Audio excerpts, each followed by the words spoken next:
बिस्मिल्लाहिर्रहमानिर्रहीम। Transition metals का next character है मैग्नेटिक बिहेवियर। इसके बाद फिर हम बयान कर लेंगे colour of complexes. Magnetic behaviour depends on unpaired of electrons. Unpaired electron पे मैग्नेटिक बिहेवियर डिपेंड करता है। अनपेयर्ड इलेक्ट्रॉन हमने पढ़ा है, स्कैंडियम के केस में अनपेयर्ड इलेक्ट्रॉन कितने थे? 1। टाइटेनियम के केस में अनपेयर्ड इलेक्ट्रॉन कितने थे? 2। वेनेडियम के केस में अनपेयर्ड इलेक्ट्रॉन कितने थे? 3 and so on. Unpaired electron के लिए हम इस्तेमाल करते एक फार्मूला है हमारे पास, nu is equal to n multiplied by n plus 2। Unpaired electrons की वजह से क्या होता है? पैरामैग्नेटिज्म होती है।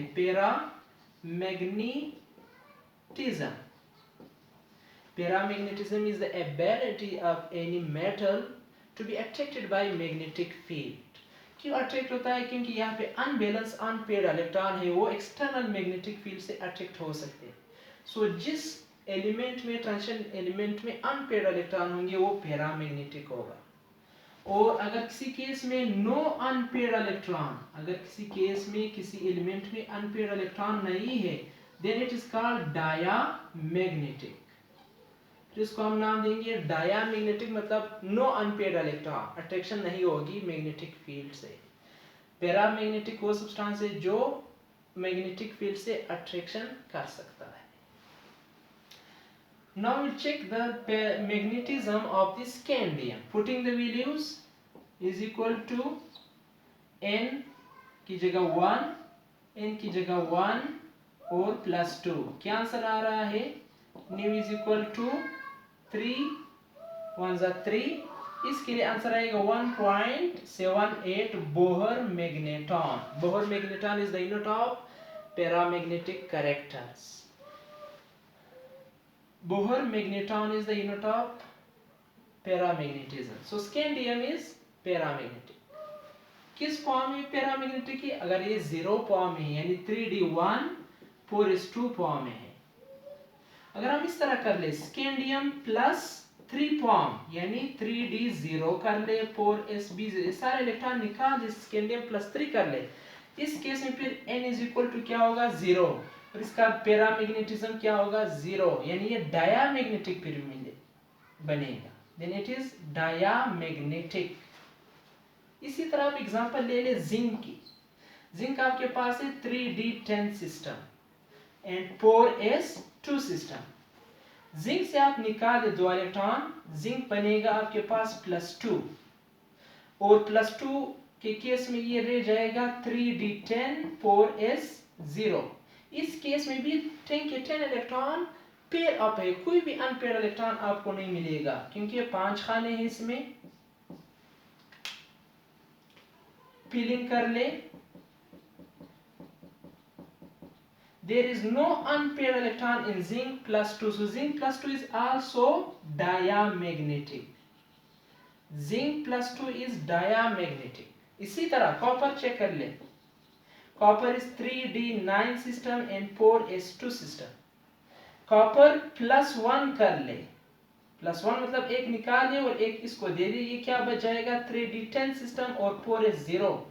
कॉपर +1 में बहुत ज्यादा स्टेबल है, क्योंकि ये 3d10 कंप्लीटली फील्ड ऑर्बिटल है। कंप्लीटली फील्ड ऑर्बिटल हमेशा ज्यादा स्टेबल होता है पार्शियली से और हाफ से।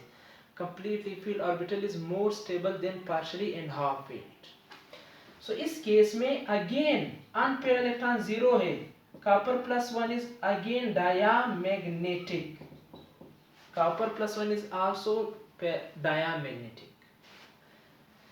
कलर ऑफ कॉम्प्लेक्सेस किस तरह है? फार्मूला के पास एक ट्रांजिशन मेटल है टाइटेनियम। टाइटेनियम हम कंबाइन करते हैं एक लिगेंड के साथ। लिगेंड हम पढ़ेंगे, ligand is electron pair donor to the transition metal. Ligand is electron pair donor and it is Lewis base, और ये ट्रांजिशन सेंट्रल मेटल एटम। अब ये कॉम्प्लेक्स है, कॉम्प्लेक्स वो है जो अपनी खुशियात रिटेन करता है सोल्यूशन फॉर्म में। Water is a ligand, donate करता है इलेक्ट्रॉन, लेविस बेस कहलाता है, और ये मेटल है, लेविस इससे इलेक्ट्रॉन गेन करता है। टाइटेनियम हम चेक कर ले फ्री फॉर्म में। सबसे पहले टाइटेनियम फ्री फॉर्म में चेक करते हैं। फ्री फॉर्म में टाइटेनियम का 3d कौन सा सिस्टम है? 3d2 4s2 सिस्टम है। इस केस में d के अंदर जो इलेक्ट्रॉन है टाइटेनियम की 2 है। लिगेंड का अप्रोच अभी तक नहीं हुआ है। जब हम लिगेंड का अप्रोच इधर करते हैं, लिगेंड के जो ऑर्बिटल्स है, ऑर्बिटल्स ऑफ लिगेंड, लिगेंड यानी वाटर के जो ऑर्बिटल्स है, जो लॉन पेयर है, दे interact, mean they repel the orbitals of titanium. Titanium के ऑर्बिटल के साथ इंटरेक्शन करता है, रिपल्जन करता है। रिपल्जन के दौरान इनके electron, the electrons of the titanium causes transition। Titanium के इलेक्ट्रॉन में जंपिंग आती है, डिस्टरबेंस आती है। उस डिस्टरबेंस की वजह से इलेक्ट्रॉन लोअर एनर्जी से हायर एनर्जी में शिफ्ट हो जाती है। वो किस तरह? ये इस फॉर्म में है, बिल्कुल इस केस में बिल्कुल ये normal stage, titanium normal stage. अगर हम लिगेंड का अप्रोच कर ले वाटर का, तो 2 किस्म के ऑर्बिटल्स बनते हैं। 3 ऑर्बिटल नीचे बन जाते हैं लोअर एनर्जी पे, और 2 ऑर्बिटल ऊपर बनते हैं हायर एनर्जी पे। 2 ऑर्बिटल, 3 ऑर्बिटल नीचे बनते हैं जो सेम एनर्जी वाले होंगे, सेम डीजेनरेट ऑर्बिटल होंगे, जिसका नाम है T2g, यानी ट्रिपली डीजेनरेट ऑर्बिटल्स।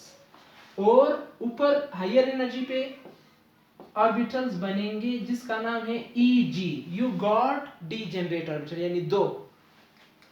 इस दौरान इलेक्ट्रॉन नीचे से ऊपर शिफ्ट हो जाता है when light falls, when white light falls on this electron, electron will get energy from the white light. Electron will absorb one wavelength from white light। white light से one wavelength ये absorb कर लेगा, ऊपर जाएगा। ऊपर जाएगा, जब ये वापस आएगा इस दौरान ये ऊपर जाएगा, बाकी जो वेवलेंथ्स होंगे व्हाइट लाइट में, बाकी वेवलेंथ्स आपको एक स्पेक्ट्रम देगा। वो कौन सा स्पेक्ट्रम होगा? इमिशन स्पेक्ट्रम होगा। इमिशन स्पेक्ट्रम से आपको कलर नजर आएगा। बहुत सिंपल है। टाइटेनियम प्री फॉर्म में 3d2 सिस्टम है। जब इसके साथ अप्रोच करता है लिगेंड, लिगेंड के ऑर्बिटल इसके ऑर्बिटल के साथ इंटरेक्ट होते हैं, इंटरेक्शन के दौरान रिपल्जन होती है, और इनके ऑर्बिटल्स 2 एनर्जी लेवल्स में तकसीम होते हैं। This process called splitting of orbitals. ये इसका दूसरा नाम है डी ट्रांजिशन। डी ट्रांजिशन भी कह सकते हैं, स्प्लिटिंग ऑफ ऑर्बिटल्स भी कह सकते हैं। और इनके दरमियान एक एनर्जी गैप बन जाता है, और इस एनर्जी का नाम है splitting energy, stabilisation splitting energy. 3 orbitals lower energy पे बन जाते हैं और 2 ऑर्बिटल हायर एनर्जी पे बन जाते हैं। इस दौरान जब व्हाइट लाइट इसके ऊपर लगती है, electron will jump to the higher energy level because it will absorb one wavelength from the white light. बाकी जो वेवलेंथ से उनके कॉम्बिनेशन से एक इमिशन स्पेक्ट्रम आपको मिलेगी। वो इमिशन स्पेक्ट्रम आपको कलर के फॉर्म में मिलेगी। सो ट्रांजिशन मेटल्स कलरफुल क्यों है? Due to D transition. अगर उसमें पार्शियली पील्ड ऑर्बिटल है, अगर ऑर्बिटल पार्शियली पील्ड है तो ये आपको कलर दे सकता है। मीन D1 सिस्टम है, D2 सिस्टम है, D3 सिस्टम है, D4 सिस्टम है, D5 है, D6 है एंड सो ऑन। या हाफ फील्ड ऑर्बिटल है D5 सिस्टम, ये भी आपको कलर दे सकता है। जबकि कलरलेस किस फॉर्म में होगा, कब कलर नहीं देगा, when there is completely field orbital। अगर D10 सिस्टम है तो फिर उसमें ट्रांजिशन नहीं होगी, D10 सिस्टम में ट्रांजिशन नहीं है, D0 सिस्टम में ट्रांजिशन नहीं है, कलर आपको नहीं देगा।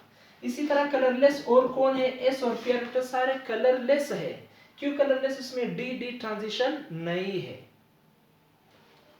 ओके, अल्लाह हाफिज।